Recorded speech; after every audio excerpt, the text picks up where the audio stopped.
O Livro dos Espíritos, Allan Kardec, editora Ide, página 67, capítulo 4, A Vida e a Morte. Questão 68. Qual a causa da morte entre os seres orgânicos? O esgotamento dos órgãos. Poder-se-ia comparar a morte à cessação do movimento de determinada máquina desordenada? Sim, se a máquina está mal montada, a atividade cessa. Se o corpo adoece, a vida se extingue. Questão 69.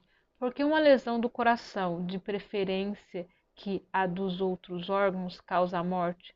O coração é máquina de vida, mas o coração não é o único órgão em que a lesão causa a morte. Não é mais que uma das peças essenciais. Questão 70. Em que resultam a matéria e o princípio vital dos seres orgânicos quando estes morrem? A matéria inerte se decompõe e toma nova forma. O princípio vital retorna à massa. Morrendo o ser orgânico, os elementos que o compõem experimentam novas combinações que formam novos seres, os quais tiram da fonte universal o princípio da vida e da atividade, o absorvem e assimilam para devolvê-lo à mesma fonte, quando deixarem de existir. Os órgãos estão, por assim dizer, impregnados de fluido vital.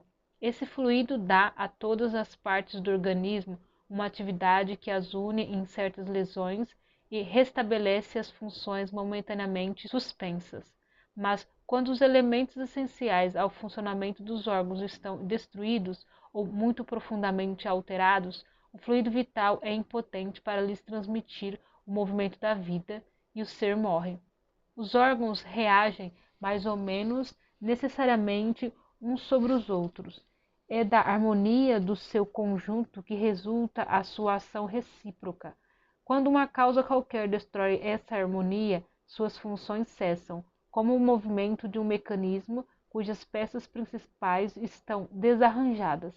Tal um relógio que se desgasta com o tempo ou se desconjunta por acidente, no qual a força motriz fica impotente para pô-lo em movimento. Temos uma imagem mais exata da vida e da morte num aparelho elétrico. Esse aparelho recolhe eletricidade como todos os corpos da natureza, em estado latente. Os fenômenos elétricos só se manifestam quando o fluido é posto em movimento por uma causa especial. Nesse caso, poder-se-ia dizer que o aparelho está vivo. Cessando a causa da atividade, o fenômeno cessa. O aparelho volta ao estado de inércia. Os corpos orgânicos seriam assim como espécies de pilhas ou aparelhos elétricos nos quais a atividade do fluido determina o fenômeno da vida.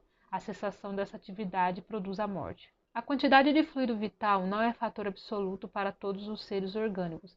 Varia segundo as espécies e não é um fator constante, seja no mesmo indivíduo, seja nos indivíduos da mesma espécie. Existem alguns que são, por assim dizer, saturados, enquanto que outros dispõem apenas de uma quantidade suficiente. Daí, para alguns, a vida é mais ativa, mais vibrante e, de certo modo, superabundante. A quantidade de fluido vital se esgota. Pode-se vir a ser insuficiente para manter a vida, se não se renova pela absorção, a assimilação das substâncias que o contêm. O fluido vital se transmite de um indivíduo para o outro. Aquele que tem o bastante pode dá-lo àquele que tem pouco, e, em certos casos, restabelecer a vida prestes a se apagar.